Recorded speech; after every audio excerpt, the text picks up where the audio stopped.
Welcome into OutKick the show. I am your fearless leader, Clay Travis. I hope all of you are having fantastic Week 1 college football Mondays, wherever you may be across this great country, this great land. I remember well how exciting it was to wait for college football to officially be here as a kid. And I know there are a lot of kids sitting around everywhere getting ready for college football. I know we had week 0, and we went 2-2 in our gambling picks. I've got a ton of gambling picks that I believe will be up first thing tomorrow morning at OutKick. So just FYI on that. We got a ton of stories to discuss. I'm back home for what feels like the first time in a month. I was on the road. Thank you for making American Playbook the #1 selling book for nonfiction in all of America on its release date. That is an incredible accomplishment. Thank you to everyone out there who made that happen.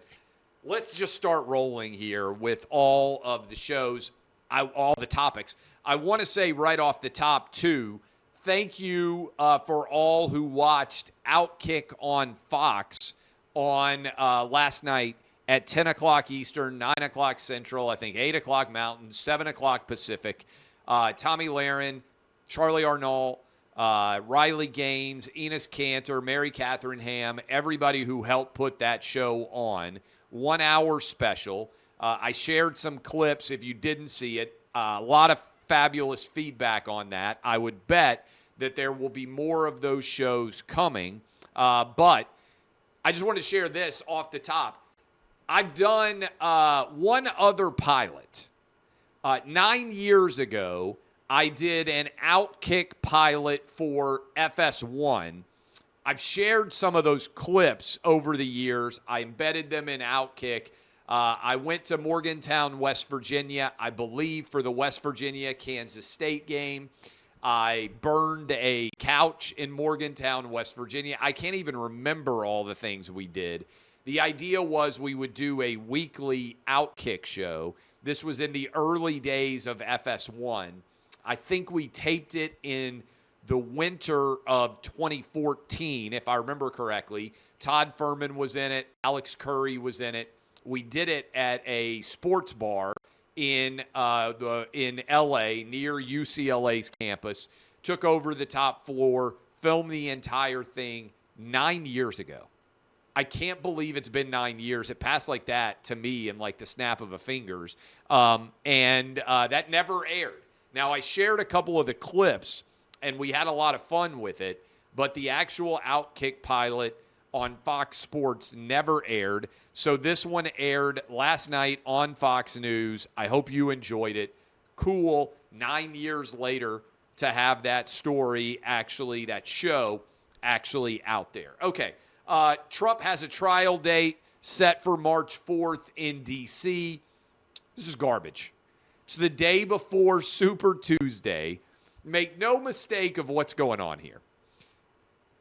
Democrats and those on the left are trying to claim that they care about preserving democracy by trying to shut down the political campaign and put in prison the chief political adversary of the President of the United States. This is unbelievable. And to do so while claiming that you care about democracy. We care about democracy so much that we want the chief political adversary of the current President of the United States to be put in prison is an incredible argument to be making. The fact that anyone with a functional brain would buy it is absolutely crazy. This is madness.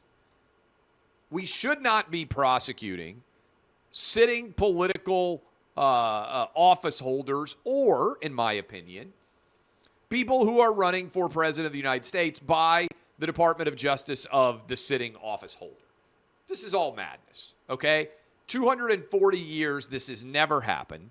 Whatever you think of Trump, he is not some unique political threat. I'll just give you one example. In 1864, Abraham Lincoln ran against George Britton McClellan. McClellan was the former commanding officer of the Union Army. At stake in that election was the question of whether or not the Civil War might continue to be pursued or whether instead there might be some form of rapprochement, some form of peace between the North and the South. Okay? Think about this for a moment. We had an election during the Civil War, and the chief political adversary of Abraham Lincoln was his former commanding general who ran against him potentially to stop the war.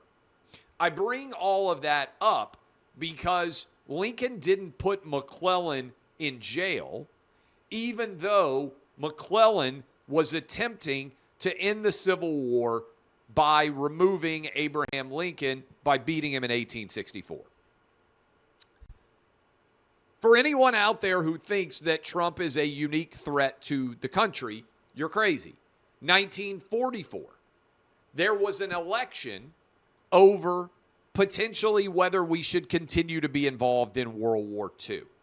Franklin D. Roosevelt won that election. The election took place during the middle of World War II and concerned whether or not we should continue to fight World War II. Whatever you think of Trump, this idea that he's in some form or fashion a unique existential threat to American democracy is laughably absurd. This is the Biden Department of Justice exercising raw political power to put a man in prison because they are exercising raw political power. It's nothing else. And the media that is complicit in allowing this to happen and not raising their hands and saying, wait a minute, is this a good precedent to set? Is going to be on the wrong side of history. People love to debate, are you on the right side of history or the wrong side of history? I'm confident that in the decades ahead, long after I am gone, long after every one of you are gone, and when the long verdict of history is rendered, I'm very confident that I'm going to be on the right side of history here. Because it's an awful precedent to try to put your chief political adversary in prison using your own Department of Justice. What is my evidence for that? Basically all of human history. This is how democracies actually die, when people become afraid that if they lose, they or their family will go to prison or be killed, which is now the precedent that is being put in place by Joe Biden. I'll just reiterate, everything that they told you Trump would do, Joe Biden is actually doing. He's actually executing true totalitarianism and embracing authoritarian rule. Just worth keeping. On Thursday night, the mugshot of Trump came out.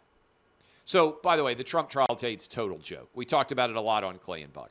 On Thursday night, that is last Thursday night, the mugshot came out of Trump. I tweeted, this is immediately, I think, going to become, and I talked about it on the radio the next day, one of the most famous photos of all time. And I think there's an argument to be made that it's the most famous photo of all time because never before has any president had a mugshot taken. Therefore, it will be featured, that mugshot, for hundreds of years going forward.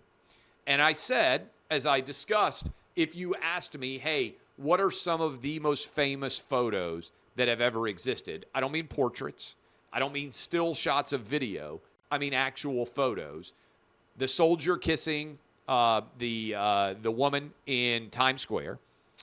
George Bush, I would say, standing on the rubble with a megaphone in 9/11. Iwo Jima, the soldiers raising the flag. Neil Armstrong on the moon. There are a lot of different ones you can talk about. There's 4 or 5 really popular ones right now. I think the Trump mugshot is going to become as popular and as famous and as iconic as all of those photos because of what it represents. We've never before seen a president put in a mugshot in the history of the United States. And so this idea that somehow the glowering photo of Trump is not going to be incredibly poignant historically, up there as famous, potentially more famous, as any photo that has ever existed in American history, I think is just wrong. And in fact, if you want me to put on my historian hat, think about how famous the still photographs are of Abraham Lincoln from Matthew Brady and his group of photographers during the Civil War. Now, that was a new form of technology, but you can see in the visage, in the face of Abraham Lincoln, the toil that being president of the United States took upon him, the degree to which he aged. Lincoln used to sit in the telegraph office and wait for word from the battlefield, the absolute latest, most up-to-date reports from the battlefield. He would sit there all hours. And this idea that Trump's mugshot is not going to become iconic in a similar way is, frankly, I just think wrong. And I think it lacks, many people do, and this is the truth, this is why you study history.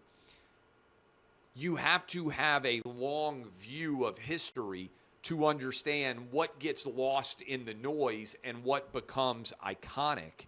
And I believe that Trump and that photo will be still iconic 100 years from now. I think people are going to be arguing about Trump and his legacy long after all of us are dead. That's what the long arm of history reflects, right? The long march of history is oftentimes, until everybody who lived during an era is gone, we don't get an accurate, less politically motivated take on exactly what the history of the moment is. And look, people continue to reassess and recalibrate historical figures for all of life and all of our lives and beyond. That's what historiography is, the way that history evolves. And I say that as a history nerd and someone who has been in charge of studying history and fascinated by it for his entire life. Several other stories that are out there. I wanted to mention this. We talked about it a little bit on the show. There now, evidently, as I'm speaking, is an active shooter on UNC's campus, potentially. There are far too many murders that take place in the United States. And there are far too many murder victims, white, black, Asian, Hispanic, whatever background you are, there are far too many of them. But I do think what is also troubling is the degree to which every mass shooting that can be immediately turned into a political story turns into a political story. Let me give you an example. First of all, I don't name mass shooters. I decided that years ago, unless there is a mass shooter who is trying to be pursued, and it's important to know what his name is or what he looks like or what he's wearing, and the media is being asked to help in the capture of that shooter, I try not to talk about it very much, okay? But in Nashville, my hometown, back in March of this year, we had a mass shooter attack a Christian elementary school. 6 people were killed, 3 kids and 3 adults there. 5 months later, we still don't have the trans shooter's manifesto. The writings that motivated that individual to go into that school and to kill those kids is still not been released to the public. Because the idea is, if people know about this mass shooter and what her goals were, it might motivate other people. Yet within an hour of this shooter in Jacksonville, and let me be clear, his motives were vile, they were racist. I'm glad that he's dead, just like I'm glad that the trans shooter in Nashville is dead. I think these people are heinous. I think their acts are indefensible, and I think they deserve to die immediately for what they do. Within an hour of the Jacksonville shooter's actions, his manifesto was public, and we all knew that he was racist. And the White House was reacting to his motivation and immediately discussing it as if it were evidence of many other mass shootings, as if this idea of racism motivates a huge percentage of mass shooters. It does not. In fact, most people who are murdered in this country are victims of their own race. And the reality is that we focus far more on race-related shootings than we do shootings that have absolutely nothing to do with race. But why is one manifesto immediately released, motivation widely discussed within an hour? Why is the other one not released for 5 months? And why is it still being fought, the release? I think it's politics. I think if the Nashville Christian school shooter had been a white supremacist or a Trump supporter, we would have known within an hour or two their entire motivation. Everything would have been public. And if you want to make the argument that no shooter manifesto should ever be public and we should not discuss motivation because that encourages other copycat crimes, I'm open to that argument. I don't buy it, I don't think, but I'm open to the argument being made. But what we see instead is, based on the political ideology of the shooter, it seems to me amazing how quickly the story comes out when it is a racist or right-leaning shooter, and when it is, for instance, a trans shooter, 5 months later we still have no idea what the motivation was. I wanted to mention this. Trump versus Biden, and I'm going to keep hammering this home.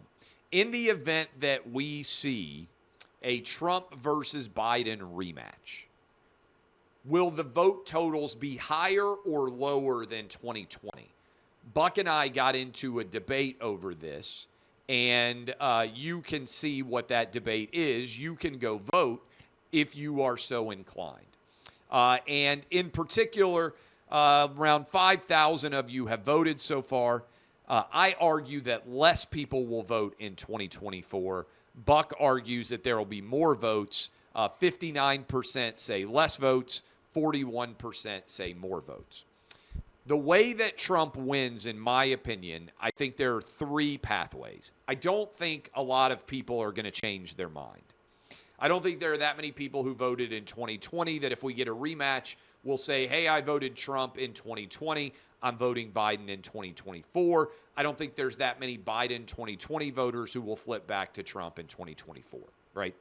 I think there are three ways Trump wins in the event that we have a rematch. One is lower turnout. I think if there is lower turnout, and I do believe there will be less than the 156 million people who turned out in 2020 for the election, I think fewer people are going to turn out. I think the way that people will register their displeasure with Biden is by not showing up. And 77% say Biden is too old to be president if he is running.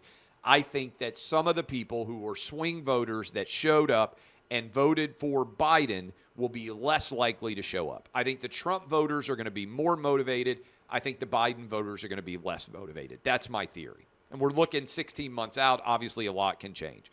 Third party. One way to win, lower turnout. Another way to win, third party.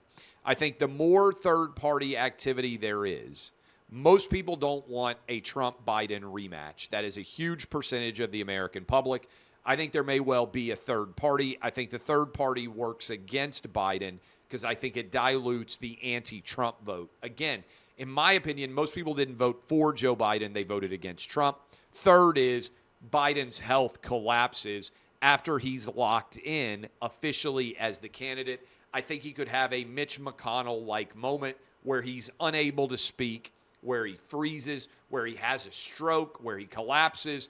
I don't think, and I hate to say this, I don't think Joe Biden is going to be healthy enough if he were elected in 2024 to finish his term to 2028. 2029, technically, since a new president would be sworn in January of 2029. I don't think Biden is capable of making it that long. I think he'll actually die. And if you look at, for instance, the actuarial tables, 82 years old, over the next 4 years, if you make it to 82, there's basically a 50-50 chance that you would die in the next 4 years. I don't think that staggers anyone. I don't think that's stunning to anyone. I think a lot of people see that and they say, yeah, that makes sense. If you make it to 82, which is longer than most people live, over the next 4 years, there is a decent chance that you would die. I think Biden is not, for an 80-year-old, particularly svelte, particularly on top of the ball physically or mentally. I think if he made it to 82, finishes his term, I think there's 50-50 chance he would die in office, which would make Kamala Harris. I think a lot of voters out there will think about it. I think Biden could have a health-related concern. Assuming he runs, I think Trump wins with lower turnout. I think Trump wins with a third party. And I think Trump wins with a Biden health collapse. I think those are the three most likely ways for Trump to end up winning. As I am speaking to you, much less serious, the ACC is planning to have an expansion meeting tonight to discuss whether to take SMU, Stanford, and Cal. If they did, they would redistribute a lot of the money that ESPN would have to pay for SMU, Stanford, and Cal. Does ESPN want this? I think that's a real good question out there. My answer is I think probably they do. Because right now, ESPN has a very limited reach on the West Coast. Remember, ESPN doesn't have any of the Big Ten, so in theory, they're not going to get Oregon, they're not going to get Washington, they're not going to get USC, they're not going to get UCLA. ESPN has all of the ACC. I think ESPN would like to have at least a footprint on the West Coast in California in a decent-sized way. So I think ACC is going to expand, take SMU, Stanford, and Cal. That's what I would say I expect to come out of tonight's meeting. I think the money that ESPN would pay for those schools will get redistributed to the FSU and the Clemsons of the world, because they're going to argue there should be some form of merit-based pay associated with that. I would bet that that is going to end up happening. Over the weekend, Bob Barker, 99 years old. Bob Barker dies at 99 years old. I think I speak for a lot of you who are around my age that much of the 1980s and the 1990s, many of you out there who stayed home sick ever from school, and certainly during the summer, if you were a latchkey kid, if you were home on your own while your parents worked, as I was for much of the summer, I watched a lot of The Price is Right back in the day in the summer. I really enjoyed watching Bob Barker over the years. There was something enjoyable about putting him on. Every time I was sick in the 80s or 90s, when I was really young, when I was too young to be able to go to school or stay home from school by myself, I would get taken to my grandmother's. My grandmother would watch all of the game shows and all of the soap operas, and we would sit and watch Bob Barker and The Price is Right together. For those of you who remember the goal of the spin, there was a lot of jokes made about this, but on the spin, the goal would be to get as close to $1 without going over as you possibly could. Bob Barker lives to 99 years old, one of the most iconic, I would say, game show host, daily television talent, period. He had that skinny microphone. He was always in a good mood, always seemed to be rooting for everybody to win. I absolutely loved watching The Price is Right. Salute to Bob Barker. I loved everything about his tenure on that program, and it definitely takes me back, nostalgia factor, as I know it does many of you as well, to thinking about watching that show back in the day. Week 0 college football. What did we learn?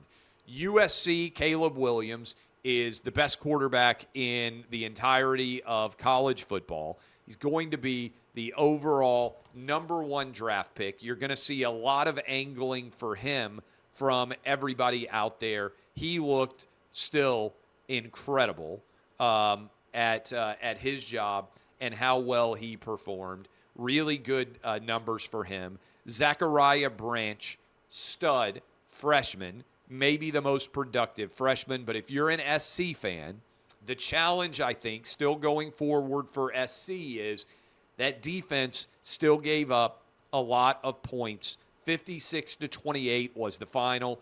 Still gave up 28 points to San Jose State. Lincoln Riley's Achilles heel for his entire coaching career has been whether his defense can perform at a high level. We all know the offense is going to score a lot of points. That certainly is going to continue. But is that defense going to be up to snuff? I would say early on, not that optimistic based on what I saw from the SC defense. I might be one of the only people with the Pac-12 network, by the way, who was watching this. Sam Hartman. I know it was Navy. I know it was in Dublin, Ireland. A lot of Notre Dame fans made that trip. Looked awesome. I would love to make that trip someday for a college football game. Sam Hartman, 4 touchdown passes. He looked really good.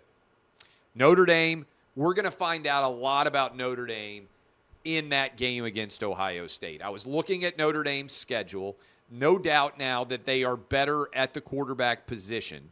But if you look forward as we sit here in week 1 and you look at what happened in that opener, Notre Dame wins 42-3 over Navy. I got that one wrong. I thought Navy would keep this game a little bit closer. TSU this weekend for Notre Dame, they're going to be 2-0. Maybe a tough game. Would not stun me if Notre Dame lost at NC State. If they get past NC State, though, Notre Dame will be 4-0 with Ohio State coming to town, and that will be the game where we decide. Now, SC still on the schedule. Clemson still on the schedule. Notre Dame does not have a routinely easy schedule for people out there who think they're sliding through without any challenges. Sam Hartman looked really good. NC State in 2 weeks will be a big judge of his overall talent and of Notre Dame's overall talent. And then we will see what happens with the big Ohio State game. You remember last year, Notre Dame went on the road, didn't have the horses to get the win. Now you've got Notre Dame hosting Ohio State in week 5, I believe it is, the last week of September. That is going to be a blockbuster game. Go ahead and circle it. Make sure that I've got the date right. Next to last week, I apologize, of September 23rd with that game, Ohio State going to Notre Dame. Trey Lance, 49ers. Now, maybe people are not going to care because it's possible the 49ers are going to end up okay at quarterback with Brock Purdy. But what they gave up to get Trey Lance and jump all the way to number 3, to make the decision, we are bailing now on Trey Lance. We are pulling the ripcord, and we are trading him to the Cowboys for a 4th-round pick. This is systemic failure on the draft. Again, maybe John Lynch, maybe Kyle Shanahan are just going to slide because if Brock Purdy plays well, nobody's going to be that upset. They're just going to say, well, we ended up with a quarterback. If you had drafted Brock Purdy 3 overall and Trey Lance had ended up getting drafted as late as Brock Purdy did and performing at a high level, nobody really cares because the goal is to find an elite quarterback. And if you find an elite quarterback, it doesn't matter what you give up for them or the cost to get him. But Trey Lance to the Cowboys for a 4th-rounder is one of the, when you look at everything the 49ers gave up to get Trey Lance, one of the biggest swings and misses in the history of quarterback evaluation, especially to make this choice this quickly. Now, I know we had the major issue with Trey Lance's health, and that all factors in, but this is an all-time swing and a miss in a massive direction. Did you see O.J. Simpson come out and talk about Vivek Ramaswamy? We had Vivek on the show Thursday coming out of the Republican primary. I watched O.J., and I think we wrote about this at OutKick. In fact, I know we did. O.J. talked about the decision of the Raiders to go and sign their running back. He talked about the value of Saquon Barkley, running back salaries overall, and then he pivoted to talking about Vivek Ramaswamy. And I'm just going to continue to point this out. Yes, I believe O.J. Simpson killed 2 innocent people. That's hard to get past. He should still be in prison. He should have been in prison for the rest of his life. He didn't because he falsely made racism accusations, which a jury in L.A. believed. But O.J. Simpson, whenever he puts out one of these videos, I thought he nailed it on Vivek Ramaswamy. He said, look, I'm reading, O.J. did, Vivek's book right now. Maybe O.J. will read this one, give us a review. But he said, Vivek said a lot of things that he agrees with. O.J. said, by the way, he's a libertarian, not affiliated with necessarily either party, tries to pick the best candidate, and he really likes Vivek. And he said the one thing that has him a bit nervous is Vivek's policies on foreign affairs. And I'm like, you know what? I actually think O.J. made some good points. So you can check that out. A couple of other stories that are out there. Little League World Series walk-off. This kid on El Segundo, which is a suburban area just south, I think it's still L.A. County. In fact, it is, I believe. But just south, it definitely still L.A. County, just south of downtown L.A. as you head towards the South Bay, Manhattan Beach, all those other areas. El Segundo won the Little League World Series. They won it in a walk-off. This kid hit a walk-off Little League World Series home run. When he did it, on the screen, they said that his role model was his dad. What a moment for that kid in Williamsport, Pennsylvania, to walk off with that win in that situation. I hope you've seen the video. We can probably put it up as a short-form clip here. I know that many of you enjoyed that as much as I did.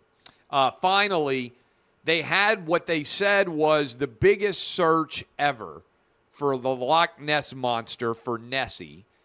They did it all over Loch Ness. They brought up more people than possible. My co-host Buck Sexton happened to be, by the way, there at the same time. Coincidence or not, we don't know. But I did think that was intriguing in and of itself to have them go there and put get that search. I love the Loch Ness Monster stories. I know earlier I talked about the fact that I'm an alien guy, right? I believe there is intelligent life elsewhere, and I believe that intelligent life has visited the United States before and the world, our planet, Earth. I think that intelligent life has visited Earth in spaceships before. I think that has happened. Not a Loch Ness Monster guy.